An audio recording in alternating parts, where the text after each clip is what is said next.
Sebelum lanjut, jangan lupa klik subscribe agar tidak ketinggalan informasi timnas selanjutnya. Perjuangan skuad Garuda julukan timnas Indonesia di grup C babak ketiga kualifikasi Piala Dunia 2026 zona Asia akan berlanjut pada awal bulan depan. Perjuangan skuad Garuda julukan timnas Indonesia di grup C babak ketiga kualifikasi Piala Dunia 2026 zona Asia akan berlanjut pada awal bulan depan. Pasukan Sintayong akan menghadapi timnas Bahrain terlebih dahulu dalam matchday ketiga grup C.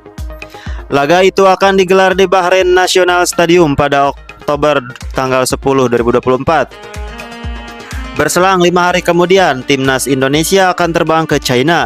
Mereka akan menghadapi timnas China di Qingdao Youth Football Stadium di Qingdao, Shandong pada 15 Oktober 2024. Dalam laga di bulan Oktober mendatang, timnas Indonesia tentunya membidik poin dalam 2 laga tandang itu demi menjaga asa lolos ke putaran final Piala Dunia 2026.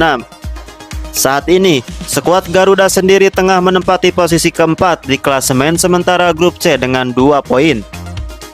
Demi meraih hasil manis, pelatih timnas Indonesia, Sintayong dipastikan akan memanggil para pemain terbaik yang dimiliki skuad Garuda saat ini. Dan bisa dipastikan timnas bakal berisi pemain abroad dan juga naturalisasi. Yang pertama untuk posisi penjaga gawang, Sintayong hanya memanggil 3 pemain saja. Nama Martin Paes tentu saja tak akan terlewatkan karena sang kiper FC Dallas itu tampil fantastis di 2 laga awal grup C. Kemudian kiper lainnya yang dipanggil Sintayong adalah Hernando Ari yang selalu tampil gemilang di kualifikasi AFC lalu. Lalu, satu lagi penjaga gawang yang diboyong ke Bahrain dan juga China adalah Nadeo Argawinata. Selanjutnya, beralih ke lini belakang. Setidaknya ada 10 pemain yang masuk daftar 26 pemain timnas Indonesia. Sosok pemain keturunan yang segera dinaturalisasi, yakni Mads Hilgers, juga tentunya akan masuk skuad Garuda.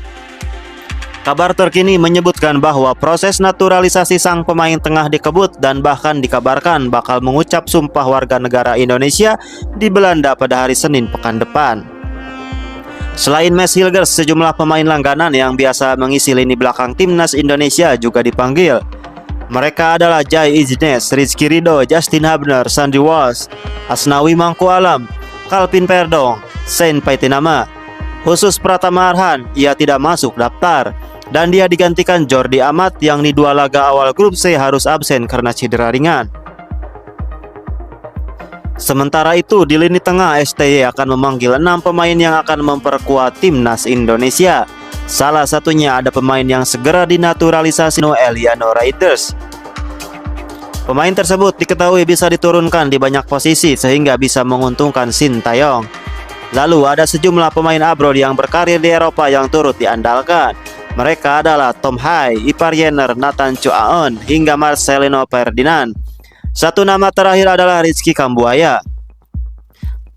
Yang terakhir di lini serang, 7 pemain dipanggil Sintayong. Mereka adalah Witan Sulaiman, Egy Maulana Fikri, Ramadan Sananta, Dimas Derajat, Ragnar Oratmangun, Rafael Struijk. Sementara itu, pemain keturunan Indonesia grade A yang menyatakan minatnya membela timnas Indonesia kembali bertambah. Kali ini ada Jairo Riedewald, ex pemain Crystal Palace. Yusa Nugraha dalam video terbarunya mengungkap bahwa ia mendapatkan informasi langsung dari sumber terpercaya di Belanda terkait kepastian Jairo Riedewald untuk dinaturalisasi menjadi warga negara Indonesia. Di sisi lain, hadirnya Jairo Riedewald berpotensi membuat beberapa pemain tergusur dari timnas Indonesia. Siapa saja mereka? Yang pertama ada Rizky Kambuaya. Rizky Kambuaya memang masih menjadi langganan dipanggil oleh Sintayong ke timnas Indonesia. Namun kini ia lebih sering hanya menjadi ban serep untuk pemain-pemain keturunan. Bahkan sepanjang tahun 2024, menit bermain Rizky tidak pernah lebih dari 20 menit. Dan kebanyakan bermain dari bangku cadangan. Meski posisinya dengan Jairo Riedewald cukup berbeda karena Rizky bermain sebagai gelandang sentral. Namanya bisa digusur demi memberi tempat buat Jairo. Yang kedua ada Wahyu Prasetyo. Posisi asli Jairo Riedewald memang seorang gelandang bertahan, tapi ia juga bisa bermain sebagai bek tengah bahkan bek kiri. Kondisi ini membuat Wahyu Prasetyo sebagai pemain belakang terancam. Terlebih, Wahyu juga tidak banyak mendapat kesempatan bermain di timnas Indonesia karena lebih banyak menjadi cadangan. Yang ketiga ada Pratama Arhan. Posisi Arhan mungkin tidak sama dengan Ray The World, tapi pemain Suwon FC itu bisa ditumbalkan demi mendapat susunan pemain ideal di lini belakang dengan memasukkan Jairo sebagai penggantinya. Apalagi Arhan mulai semakin tersingkirkan di pos bek kiri usai hadirnya Calvin Perdong. Masih ada nama Sain Patenama dan Nathan Choaon yang bisa bermain di posisi tersebut. Terakhir ada Muhammad Ferrari. Ferrari menjadi salah satu bek muda terbaik yang dimiliki Indonesia saat ini. Namun hadirnya pemain berpengalaman dan punya kualitas tinggi macam Jairo Raidworth berpeluang Ferrari bakal tersingkir sangat terbuka.